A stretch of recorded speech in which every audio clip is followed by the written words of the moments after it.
오늘 본문 말씀의 배경이죠. 오늘 본문 말씀의 이 세팅이요, 굉장히 참 독특합니다. 왜냐하면 37절 이렇게 시작돼요. 예수님께서 말씀하실 때 한 바리새인이 자기와 함께 점심 잡수시기를 청합니다. 누가요? 바리새인이요. 예수님에게 자기와 함께 점심 잡수시기를 청했다는 거죠. 왜 이게 독특하냐면요, 여러분, 바리새인이 어떠한 사람인지 잘 알고 있지 않습니까? 바리새인이 어떠한 사람입니까? 바리새인은요, 예수님을 잡아서 십자가에 못 박았던 사람입니다. 구약의 모든 율법, 뭐뭐 해라, 뭐뭐 하지 말라 라는 613개의 율법을 하나도 흠이 없게 다 지키고, 그 율법이 의가 되고 율법이 기준이 돼서 그 율법대로 하는 사람, 그들을 인정하고 나의 기대에 미치지 못하는 사람을 정죄하고 손가락질하고 비난하고 비방했습니다. 그 죄목으로 예수님을 잡아 죽였고, 자신이 하나님의 아들이고 자신이 구원자라 말하고 떠돌아다니는 그를 시험하기 위하여 뭐래도 꼬투리를 잡고 쫓아다녔던 게 바리새인 아닙니까? 근데 그 바리새인이 초청을 했다는 겁니다. 아마 바리새인도 예수님과 함께 밥 먹기가 거북스러웠겠지만 예수님은 어땠을까요? 아무 이유 없이, 아무 잘못 없이 내가 말하는 거 한마디에 트집 잡고 욕하고 뒤에서 궁시렁거리고 대놓고 일어나서 막 시험하고 그렇게 모든 사람들 앞에 막 조롱하고 비난하고, 여러분 그런 사람 주변에 있으면 같이 밥 먹으면 막 밥이 쑥쑥 넘어가지요. 네? 그런 사람이 뻔히 그런 줄 아는데 다가와서 저랑 오늘 점심 식사 한번 할래요? 그러면 어떻게 기쁨으로 가서 밥 사준다고요? 여러분 나아가시죠? 아니죠. 밥이 넘어가겠습니까? 너나 처먹으라. 우리 그런 마음 아닌가요? 그런데 너무너무 신기한 건요, 바리새인이 예수님께 점심 식사를 청하는데 예수님께서 뭘 하십니까? 들어가 앉으셨대요. 와, 이게 적절한 비유인지는 모르겠지만, 여러분, 내가 대출금이 엄청 많은데 제일 무섭고 두려운 사람이 누굽니까? 그 은행에서 전화 오는 거 아닌가요? 그 은행 담당 직원 막 도망가고, 저기요 부르면 막 모르는 신용하고 도망가는 게 우리의 마음 아닌가요? 아마 예수님은 잘못한 게 하나도 없음에도 불구하고 그렇게 눈치를 보고 그렇게 힘든 나날들을 보내셨을 거예요. 그런데 그 바리새인이 밥을 먹자고 하는데 주님께서 응해주세요.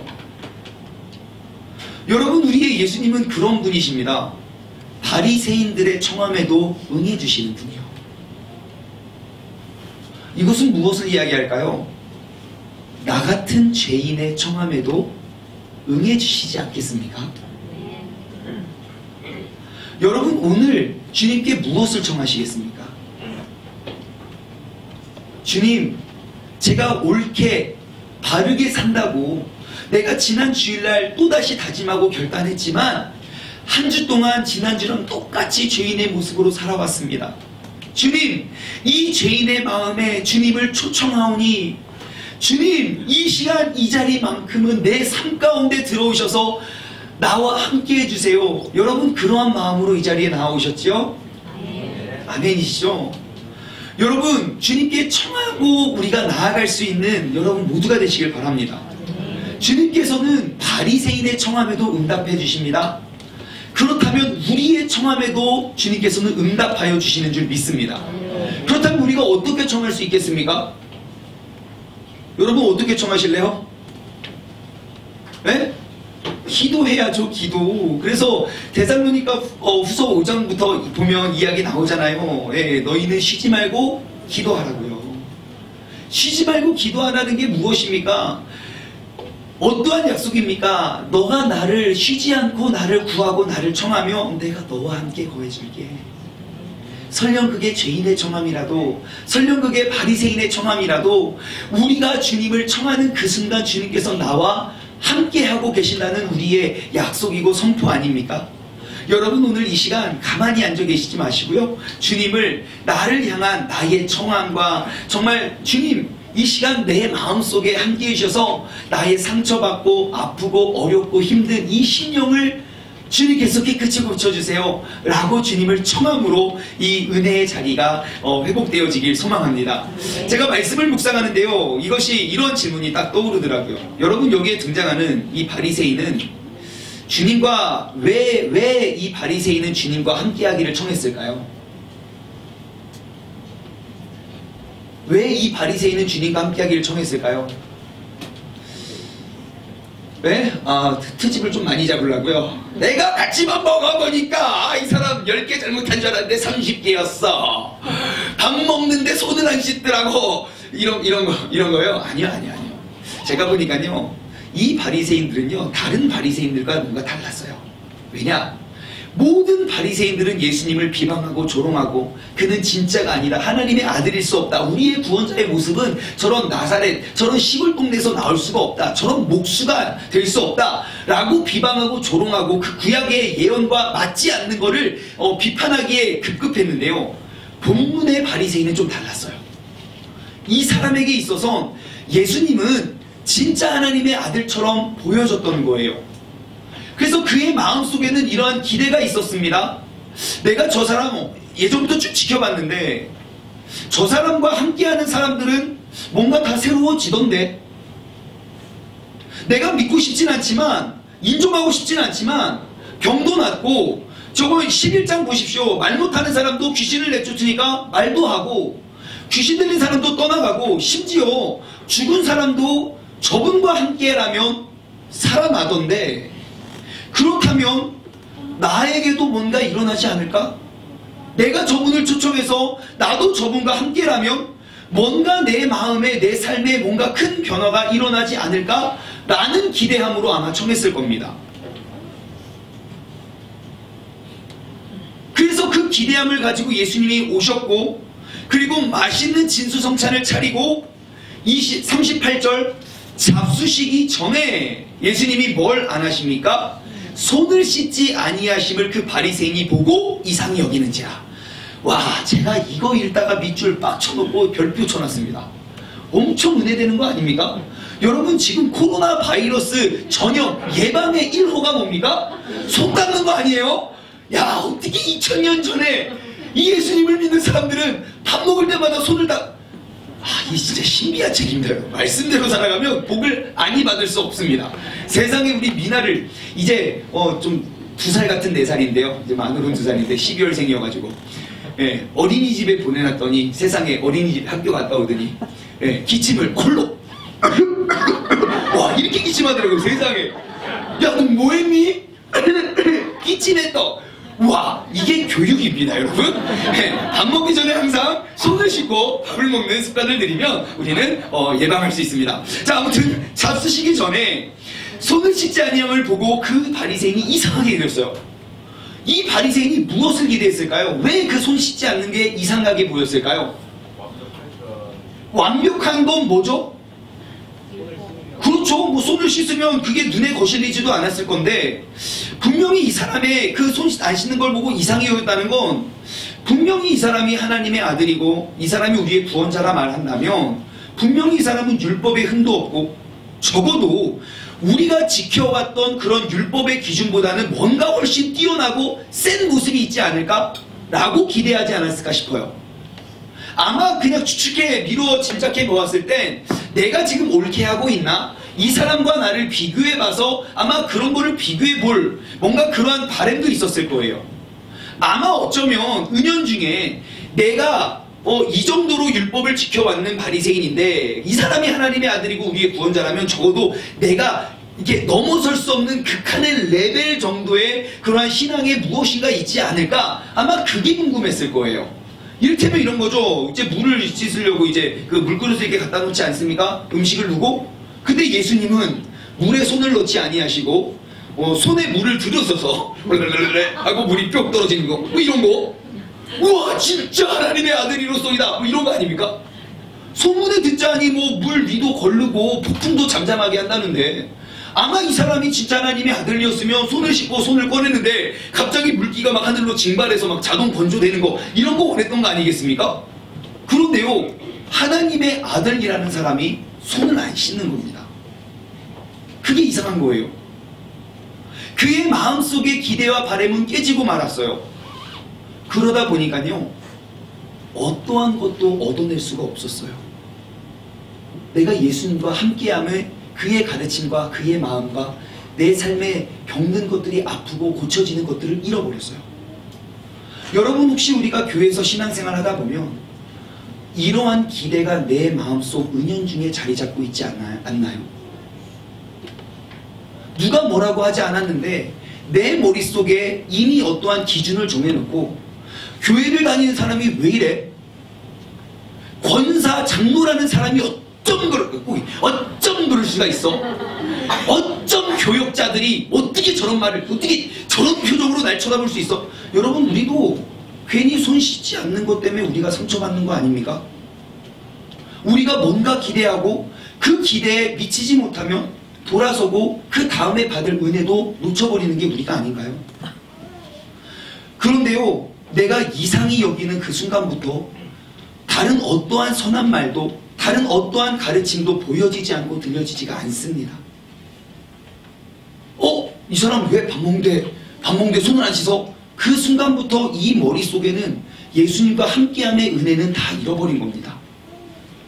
그 마음을 아신 주님께서 이렇게 대답하시죠. 39절에서 41절, 주님께서 이르시되 너희의 바리새인들은 지금 잔과 대접의 겉은 깨끗하나 너희의 속에는 탐욕과 악독이 가득하도다. 어리석은 자들아, 겉을 만드시니가 속도 만들지 아니하셨겠느냐? 그러나 그 안에 있는 것으로 구제하라. 그리하면 모든 것이 너희를 깨끗하게 하리라. 주님의 가르침은 뭡니까? 너희의 겉과 속을 동일하게 하라는 거죠. 지금 겉에 그냥 손 씻는 게 중요한 게 아니라 네 마음에 하나님의 사랑을 잃어버린 것, 그것 역시 중요하다는 거예요. 너희의 잔과 그 대접의 겉은 깨끗하나 너희의 속에는 탐욕과 악독이 가득하다고 주님께서 말씀하십니다. 한 번 더요.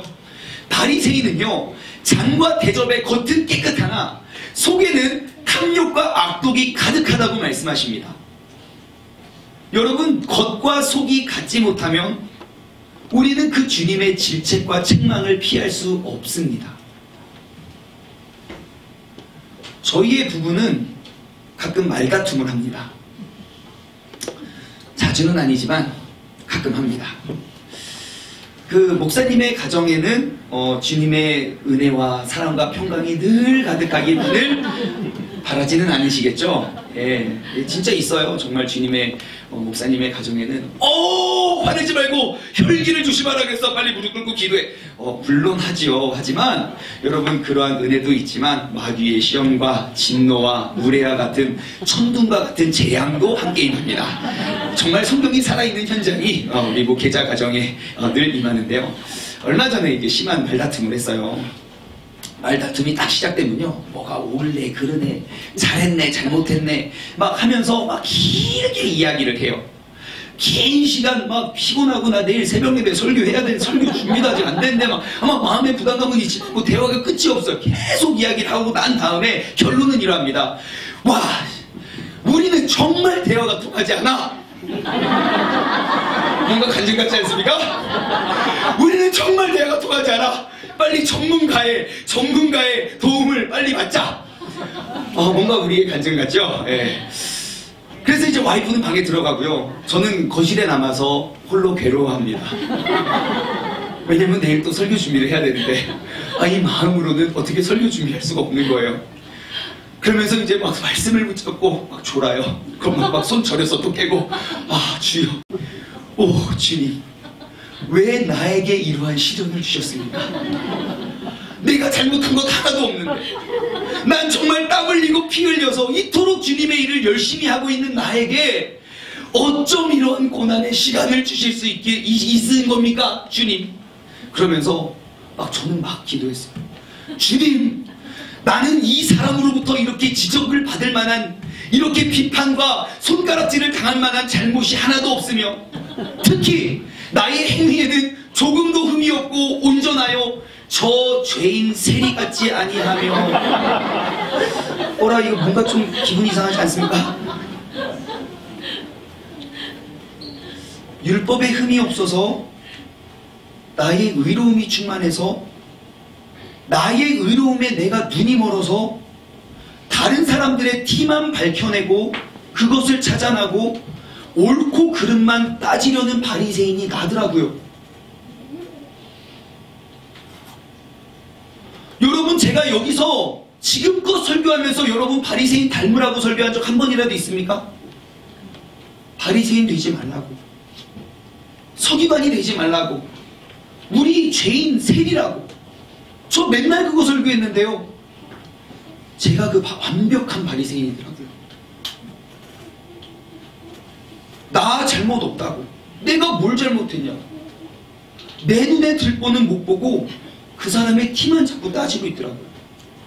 제가 이렇게 저의 죄를 딱 발견하고 보니까요, 전날 늦게까지 오갔던 대화의 그 본질이 딱 보이더라고요.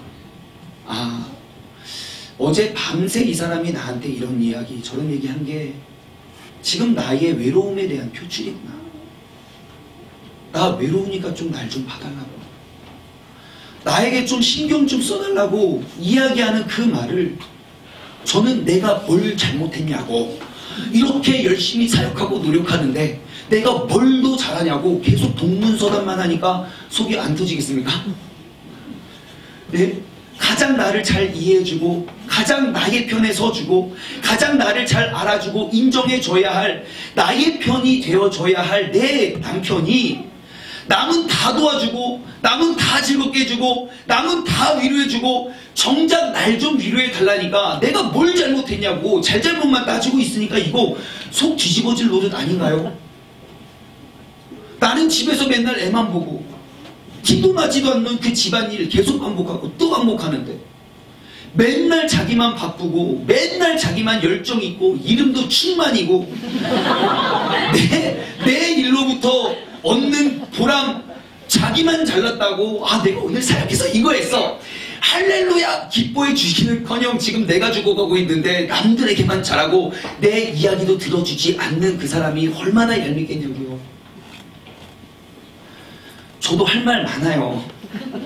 아니, 내 입장에서 나 밖에서 새벽부터 밤 늦게까지 알면서, 여러분 삶이 무료하거나 되게 늘어져. 여러분 저랑 이틀만 따라다녀 보세요.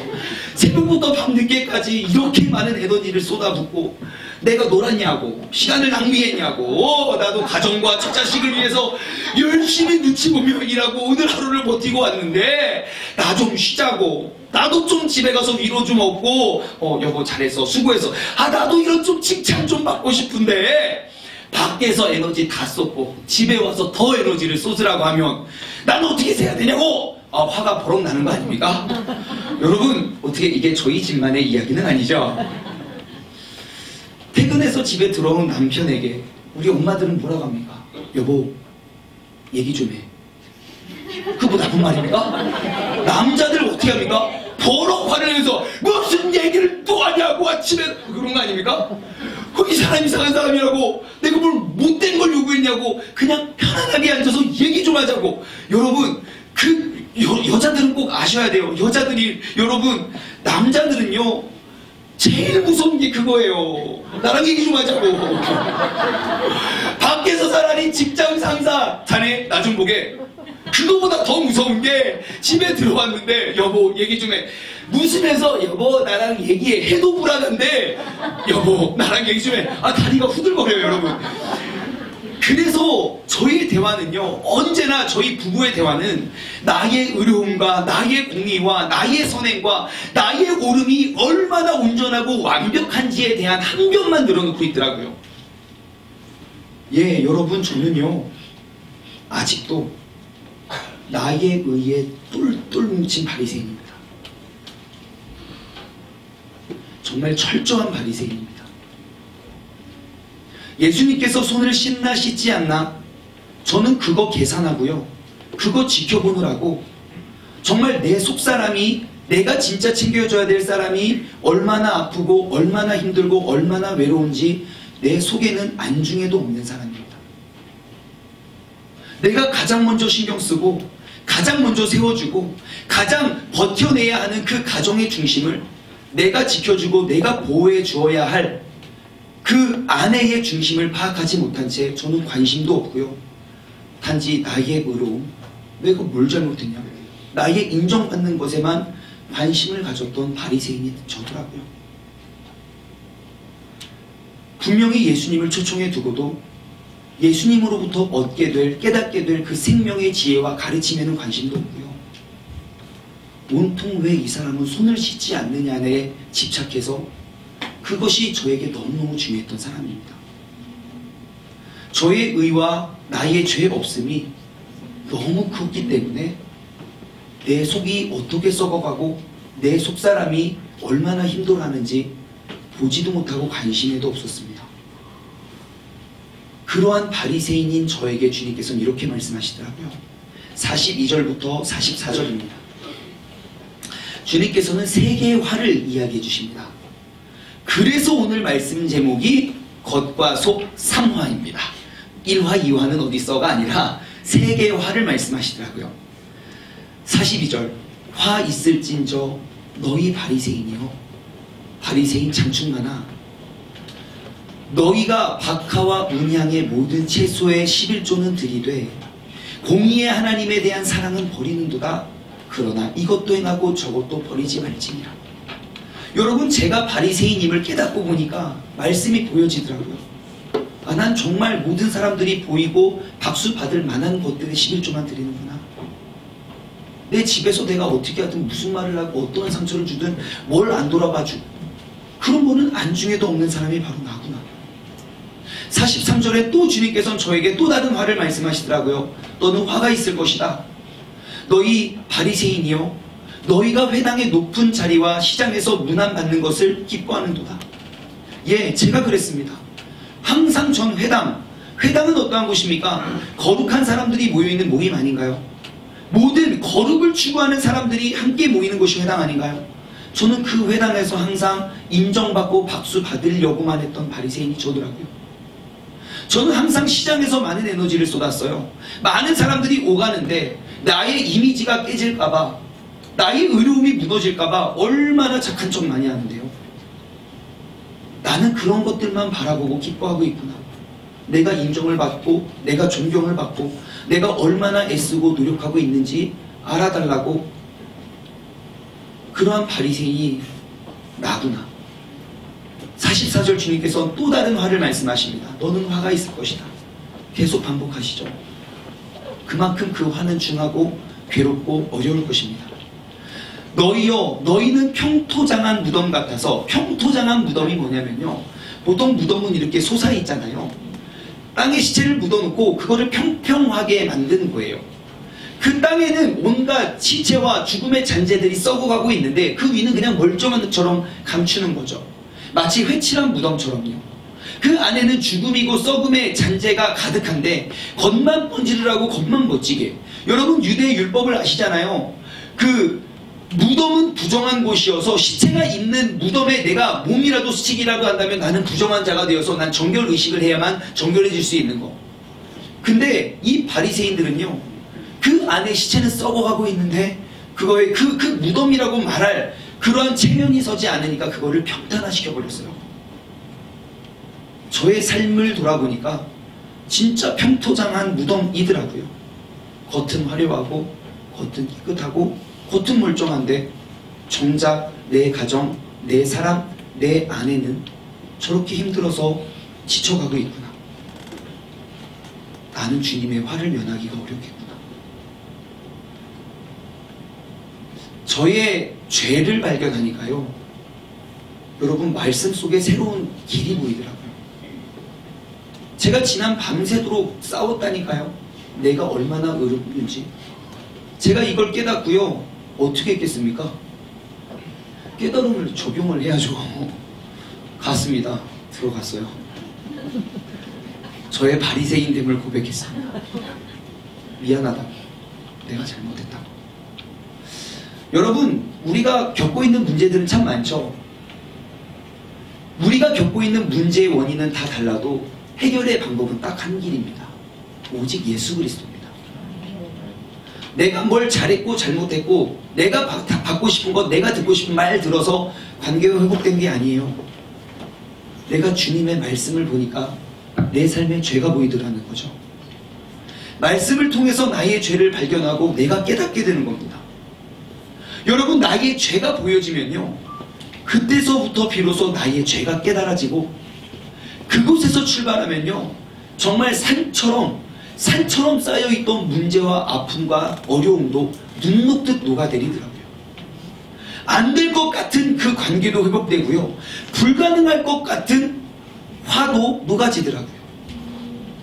회복과 치유의 길은 아주 빠르고 간단합니다. 예수 그리스도의 말씀 안에서 내가 바리새인이 되어서 주님의 경고를 들으면 됩니다. 여러분, 이 시간 우리의 삶을 한번 돌아보십시오. 나는 어떠한 사람인가? 혹시 지금 본인이 바리새인이면서 예수님께 나와 점심을 같이 하자고 청하는 그 바리새인이 내가 아닌가? 나는 거치장하느라 바빠서 속이 썩어가고 죽어가고 있는 것조차 발견하지 못하는 사람이 바로 내가 아닌가? 여러분, 혹시 이 자리에 저와 같은 바리새인이 있다면 우리에게 임할 그 세 가지의 화를 꼭 기억하십시오. 그리고 오늘 내가 깨닫고 내가 바라보는 그 화가 회복이 될 수 있는 그런 놀라운 시간이 되길 소망합니다. 여러분, 이게 바로 큐티입니다. 말씀 묵상이 바로 이겁니다. 말씀에 내가 주인공이 되는 거예요. 그 주인공이 되어서 주님께서 고치시고 회복시키는 것이 그 주님의 처방으로 나를 고쳐내고 바꿔내는 게 큐티라고요. 이 훈련을 하는 게 띵크 양육이에요. 여러분, 띵크 양육의 첫 주를 보냈습니다. 한 주 딱 보냈는데요, 제가 기대를 하긴 했지요. 비성교회가 되기 위해서 이걸 해야겠다. 근데 뭐 저도 해본 적도 없고 경험이 없어서 이게 진짜 어떻게 될까? 정말 나눔이 될까? 나 이런 거 많이 안 해봤는데 어렵지 않을까? 내심 기대는 했는데요, 와, 이 정도일 줄은 몰랐습니다. 목요일 밤, 토요일 밤 딱 한 주 모였는데요, 눈물의 도가니입니다. 눈물의 도가니. 모임 내내요, 울다가 웃다가. 와, 여러분 아마 그 안내지 관심 있는 분 보셨을 거예요. 무슨 4시간이나 하냐고, 무슨 뭐 3시간이나 하냐고. 여러분, 우리 화요일날 4시간 공부하고요, 시간이 너무 부족해서 이번 주부터 5시간으로 연장했어요. 어제 3시간 4시간 질문 2개 나누고 끝났어요. 나 엄청 많이 준비했는데 준비하고 하나도 못하고 그냥 질문 2개 나누고 내 삶 속에, 아니 말씀 속에 내 삶을 집어넣어 보니까 와, 어마어마한 이야기들이 나오더라고요. 근데요, 제가 목요일날 양육을 딱 첫 주를 보내고 막 진짜 눈물이 여기 눈앞에 맺혀가지고 막 글썽글썽 하는데, 와, 진짜 푹 찌르면 막 빵 이렇게 말고 이렇게 터져나올 것 같은 거예요. 진짜 꾹 참았습니다. 정말 꾹 참고 들었어요. 그런데 그 띵크 양육을 마치고 신방을 가는데, 그 눈앞에 맺힌 그 눈물이 2시간 동안 안 없어지더라고요. 어제는 여기까지 맺었던 눈물을 진짜 끝까지 못 참고 흐르더라고요. 제가 알았어요. 왜 이렇게 눈에 눈물이 보이는가? 여러분, 이제야 제가 성도님들의 아픔이 내 아픔이 됐어요. 이제 겉을 준비해서 거치장실에 여러분들을 초청하는 교회가 아니고요, 이제 그 속을 채워가는 진짜 교회가 됐구나. 지금까지 3년 동안 겉모습의 교회를 다녔는데 이제야 비로소 내가 속모습의 교회를 가고 있구나. 성도들의 삶이 이제 남의 얘기가 아니라 나의 가족의 이야기가 되는, 그의 어려움과 상처가 내게 오는 그 체율이 딱 되니까요, 눈물이 떠나지 않더라고요. 아마 저 10주 동안 엄청 울 거예요. 아마 주일날 울 수도 있어요. 여러분, 양육을 나누는데요, 그냥 저 질문 2개 했다니까요. 이럴 때 있지 않습니까? 하나 질문했어요. 자신의 이야기를 쭉 이야기하는데요, 이 사람에 대해서 우리가 가지고 있던 선입견과 그런 고정관념들이 한순간 다 무너지더라고요. 많은 항변과 내 변명과 나 좀 이해해달라고 설명 안 필요합니다. 내가 이 말씀 속에 있는 그 사람의 주인공이 내가 되어보니까, 이 사람이 그래서 이러한 표정을 지었고, 이래서 이런 말을 했고, 이래서 이렇게 반응했구나, 금방 알겠더라고요. 그리고 주님께서 그 성경 주인공에게 어떻게 행하셨는지 말씀을 나누니까 우리의 삶에 자유함이 있더라는 겁니다. 와, 여러분 무엇을 상상하시든 여러분 일기 못 들어가요. 이제 2기 때 여러분 꼭 들으세요. 여러분 제가 이 양육을 딱 하는데요, 뭘 깨달았냐면 과연 이 사람이 내가 나의 상처인지도 알지도 못하고 깨닫지도 못했던 그 20년, 30년, 40년 내 안에 뿌리 깊게 자리 잡아 있던 그 상처가 누가 그걸 끄집어내고 누가 그거를 고쳐낼 수 있겠냐는 거예요. 근데 참 신기한 건요, 그 한 자리에 모여서 3시간 이야기 나누는데 회복되어지는 모습이 보여진다는 거예요. 여러분, 내 삶의 그 빈자리와 고장난 것들이 치유되고 회복되어지고 있더라고요. 여러분, 덤피성교회가 어떠한 모습인지 궁금하시지 않습니까? 띵크 양육 받아보세요. 그리고 앞으로 이 양육의 모습의 확대가 우리의 셀 모임이 될 겁니다. 2020년에는요 우리가 안에 돌아보자고, 밖에 막 많은 일을 하지 말고 우리가 그냥 좀 안을 다지자고, 제가 우리 권사님들하고 마을장님들 모아서 제가 그거 부탁드렸어요. 그리고 이야기를 나누면서 우리가 무엇을 잘못되고 어디부터 잘못됐나 계속 의논을 나누고 있어요. 다 정리가 되면 제가 여러분들에게 또 말씀을 드리겠지만 지금 되어져 가는 과정은요, 우리 마을의 구분 다 없애자 그랬어요. 우리가 뭐 네 마을 내 마을 이 마을 저 마을을 따질 게 아니라 우리 그냥 세종중문교회 한 마을로 해서 그냥 누가 오네 마네가 아니라 정말 생명을 살려내고 있는 이 큐티 모임을 시작하자. 하나부터. 정말 내 마음의 아픔과 상처, 내가 상처인지조차 모르고 있었던 그 아픈 걸 하나님의 말씀 속에 집어넣어서 고치고 녹아낼 수 있는 그런 큐티 모임 우리가 하나씩 시작하려고 그래요. 여러분, 이것이 우리가 바라는 도피성의 대안입니다. 여러분, 겉의 교회 이제 그만 다니십시오. 우리가 그 속이 꽉 찬 교회를 이제 다닙시다. 우리의 겉의 신앙생활의 모습, 그 바리새인과 같은 그러한 신앙, 여러분 오늘 이 시간 예수 그리스도의 십자가에 못 박으십시오. 이 하나님의 말씀 속에 내 죄를 발견하고 주님 앞에 내가 빚진 자로서 주님의 능력과 그분의 사랑으로 나의 속에 있는 그 상처를 녹이시는 주님을 경험하시게 될 겁니다. 내가 그 치유를 경험하면요, 나로 인해서 이 도시에 죽어가는 그 수많은 사람들이 회복되어지고 변화될 줄 믿습니다. 오늘 말씀을 맺으면서요, 우리가 이러한 찬양 고백하길 원해요. 찬양의 가사를 보면 이렇습니다. 나 주님의 기쁨이 되길 원하네. 여러분, 내가 주님의 기쁨이 되길 원하는 그 첫걸음이 뭔지 아십니까? 바로 내 마음을 새롭게 하는 것입니다. 내 마음이 새롭게 되고 내 마음이 새 부대가 되면요, 주님의 빛을 비출 수가 있습니다. 내가 원하는 한 가지가 무엇입니까? 바로 주님의 기쁨이 되는 겁니다. 여러분, 그것 위해서 이 자리에 나온 거 아닌가요? 아직까지도 내 겉치장하고 내 겉의 모습을 더욱더 멋있게 꾸미기 위해서 주님 앞에 나와서 나의 바리새인과 같은 모습을 더욱더 의롭게 만들어 달라고. 여러분, 우리 교회는 그러한 교회 아니에요. 내가 아는 주님은 그 속이 없고 겉만 번지르르 하고 내 가족은 썩어져 가고 있는데 많은 사람들 앞에 의로워져 가는 저 같은 놈 절대 가만히 두시지 않으시는 분이에요.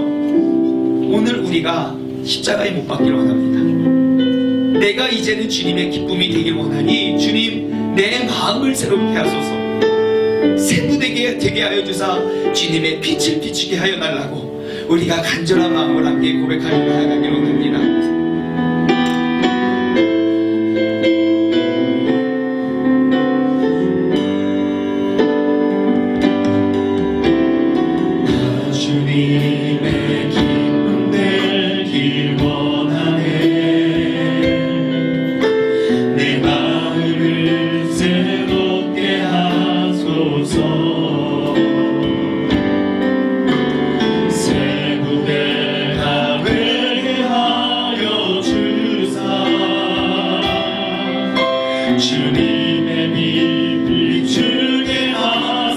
다시 한번 고백할까요? 나 주님의 기쁨 되길 원합니다.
마음을 드립니다. 겸손히 내 마음을 드립니다. 나의 모든 것 받으소서. 나의 맘 깨끗게 씻어주사. 주의 길로 행하게 하소서. 내가 원하는 한 가지 주님의 기쁨이 되는 것. 내가 원하는 한 가지 주님의 기쁨이 되는 것. 여러분, 내가 원하는 한 가지가 무엇입니까? 여러분, 이 시간 주님께 무엇 하기를 청하시겠습니까?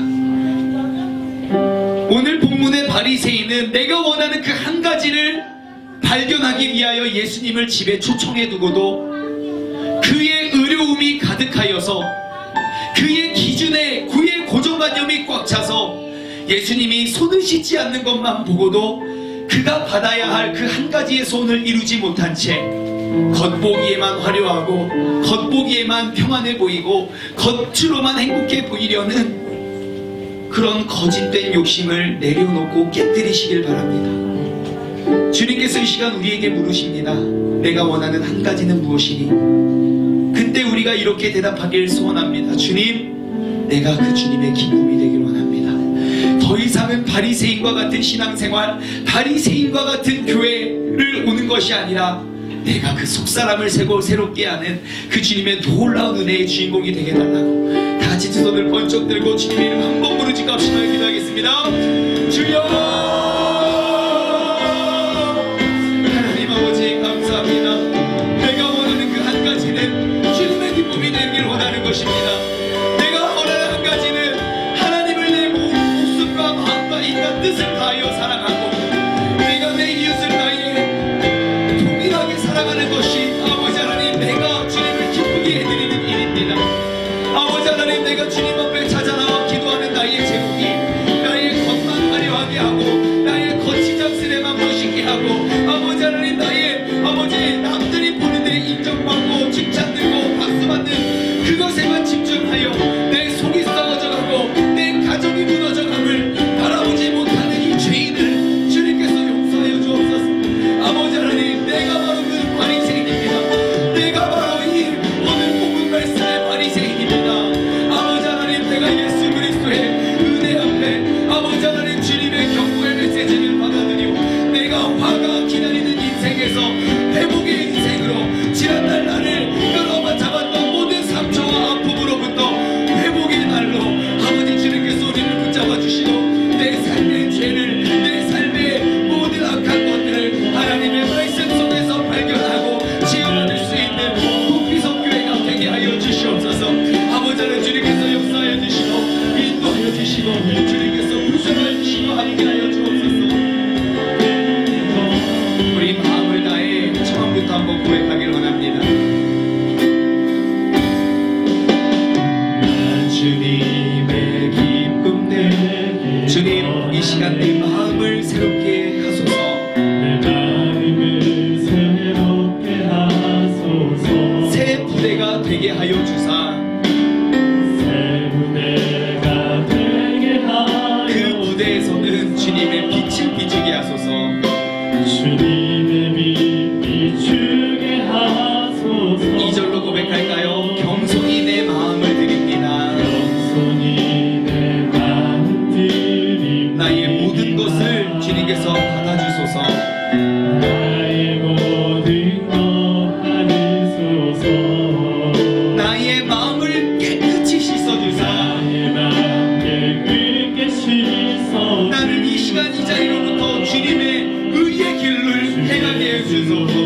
아버지, 우리가 이 자리 이 시간에 나온 우리의 목적이 주님께서 우리를 이 시간 이 자리로 초청하여 주신 주님의 목적과 일치하기를 원합니다. 분명히 주님께서는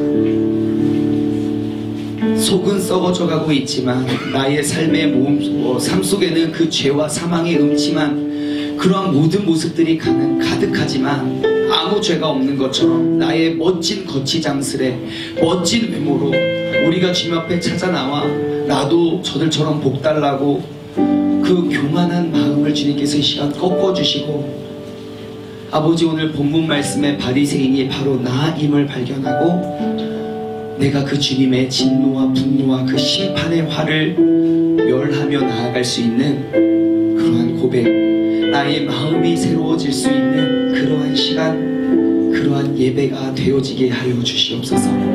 아버지 하나님, 우리가 언제나 나의 삶의 모습을 나의 좋든 나쁘든 크든 적든 나의 모든 삶의 순간들을 하나님의 말씀에 녹여서 그 말씀 속에서 역사하시는 주님의 가르침이 오늘 이 시대를 살아가는 나의 가르침이 될 수 있도록 주님께서 그 말씀 묵상의 은혜를 더하여 주시고, 우리가 매일매일 하나님의 말씀을 묵상해 가면서 우리가 매일매일 새롭게 결단하고 다짐하여서 하나님의 영광을 위해 쓰임받는 도구, 내가 원하는 그 한 가지가 주님께서 복을 아니 줄 수 없는 놀라운 은혜의 주인공이 되게 하여 주옵소서. 이제는 우리 주 예수 그리스도의 은혜와 아버지 하나님의 무한하신 사랑하심과 성령님의 교통하심이 우리가 바리새인의 겉옷을 벗어서 우리가 우리에게 임할 그 화로부터 회복의 신앙을 갖길 소원하는 사랑하는 우리 세종중문 가족들 머리머리 위에 이제로부터 영원토록 함께 하시길 간절히 축원하옵나이다.